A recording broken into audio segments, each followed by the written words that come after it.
নমস্কার, 7 নিউজ নেটওয়ার্কে আপনাদের স্বাগত। গভীর রাতে ব্যাপক বোমাবাজি এবং গুলি চালানোর ঘটনায় রণক্ষেত্র উত্তর 24 পরগনা জেলার অশোকনগর। গুলিবিদ্ধ হয়ে হাসপাতালে চিকিৎসাধীন এক যুবক, এলাকা থেকে উদ্ধার তাজা বোমা। স্থানীয় সূত্রে জানা গেছে, আনোয়ার মণ্ডল নামের এক ব্যক্তি, যিনি আবার এলাকায় জামাই বলে পরিচিত, এদিন রাতের মদ্যপ অবস্থায় দীঘা উত্তরপাড়া এলাকায় মোশাররফ হোসেনের বাড়িতে ঢুকে অকথ্য ভাষায় গালিগালাজ এবং মহিলাদের কটূক্তি করতে থাকে।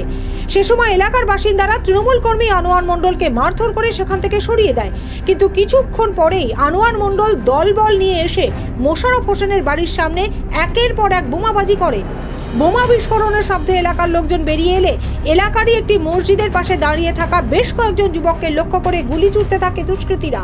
গুলির আঘাতে গুরুতর জখম হয় সাগর মণ্ডল নামের এক যুবক। তাকে নিয়ে যাওয়া হয় বারাসত মেডিকেল কলেজ হাসপাতালে। গুলি চালানোর অভিযোগ উঠেছে আসিফ আলী নামে এক দুষ্কৃতীর বিরুদ্ধে। এরপরেই আনোয়ার মণ্ডলের দলবলের ওপর চড়াও হয় মোশাররফ হোসেনের দলবল। তীব্র উত্তেজনা ছড়িয়ে পড়ে দীঘা উত্তরপাড়া এলাকায়। শুনুন কি জানালেন স্থানীয় বাসিন্দা কামাল হোসেন। মাল খেয়ে এসে আমাদের নাম কি ওনার? ওরা সবাই জামাই জামাই করেই ডাকে। আনোয়ার? হ্যাঁ হ্যাঁ, এবার ও এসে এখানে মাতলুম করে, গালাগালি খিস্তি করে। এরা বৌজিরা থাকে, ঠিক আছে, গালাগালি খিস্তি করলে ওকে বলছে যে ভাই তুই চলে যা, ওকে গোটা 50 টাকা দেবো হয়েছে। আমাদের এখানে একটা ছেলে দিয়েছে যে ভাই তুই চলে যা, কোনো গালাগালি খিস্তি করিস না। ও এবার কি হয়েছে, দলবল নিয়েছে, আমার পাঠিয়েছে হাসেমের লোক। আমি হাসেমকে নেতা। কোন দল করে? ও টিএমসি। আচ্ছা, ওরাও পাঠিয়েছে। ও এসে লাস্ট লালবাবু আসলে ও ঝামেলা দেখে চলে গেল। চলে যাওয়ার পরে তারপরে বোম মেরেছে আসবি আর রানার ছেলে সাগর। আর তারপরে এখান থেকে গিয়ে ময়দিতে ওখানে গুলি চলেছে। ওখানে মেরেছে, এখানে ফাটিনি, ওখানটায় মেরেছে, ফেটেছে, আর ওখানে গিয়ে গুলি চলেছে।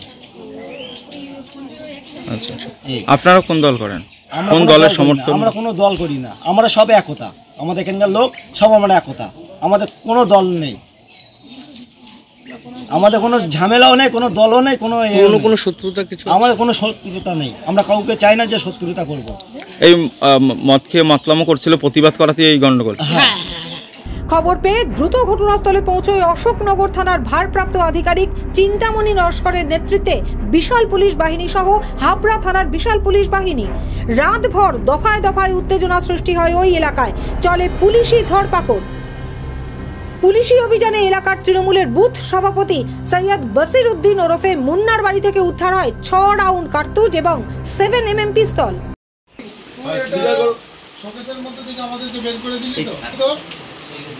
সৈয়দ মুন্না, সৈয়দ বসির উদ্দিন, ডাক নাম মুন্না। আচ্ছা, বয়স আপনার হচ্ছে 40। বয়স 40।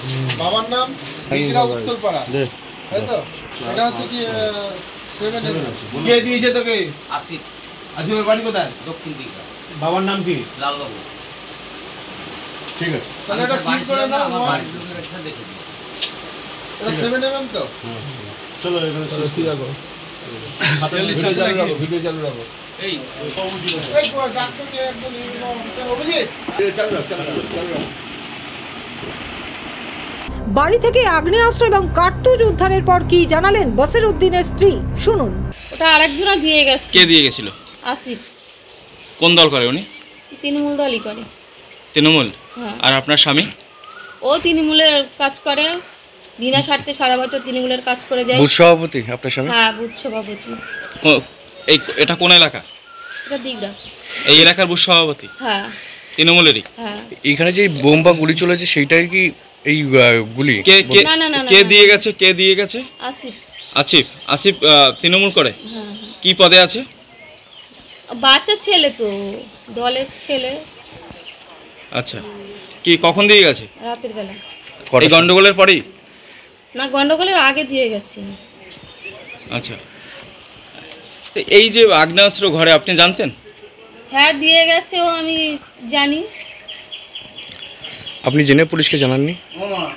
আমি তো সব জীবনে কোনোদিন দেখিনি, প্রথমেই দেখেছি। আমি কি না কি ভেবেছি কাগজের মধ্যে। এই আসিফটা কে? আসিফটা হলো লালবাবুর ছেলে। লালবাবুকে? তৃণমূলে আমি চিনি না, এদিককার লোক নয়, সব তৃণমূল করে, তৃণমূলের লোক। ঘটনার পরে 5 জনকে গ্রেপ্তার করে জিজ্ঞাসাবাদ চালাচ্ছে পুলিশ। তাদের মধ্যে বসিরউদ্দিনকে পুলিশি হেফাজতের নির্দেশ দিয়েছে আদালত। ঘটনার পর থেকেই থমথমে পরিবেশ রয়েছে গোটা এলাকা জুড়ে। বসানো হয়েছে পুলিশ পিকেট। অশোকনগর থেকে শান্তনু বিশ্বাসের রিপোর্ট, 7 এবিক নিউজ নেটওয়ার্ক। আরও বিভিন্ন খবরের আপডেট জানতে হলে অবশ্যই সাবস্ক্রাইব করুন 7 এবিক নিউজ নেটওয়ার্ক চ্যানেলটি, কারণ আপনাদের একটা সাবস্ক্রিপশন আমাদের কাছে অত্যন্ত মূল্যবান। পাশাপাশি অবশ্যই ফলো করুন আমাদের হোয়াটসঅ্যাপ চ্যানেলটিও। জয় হিন্দ।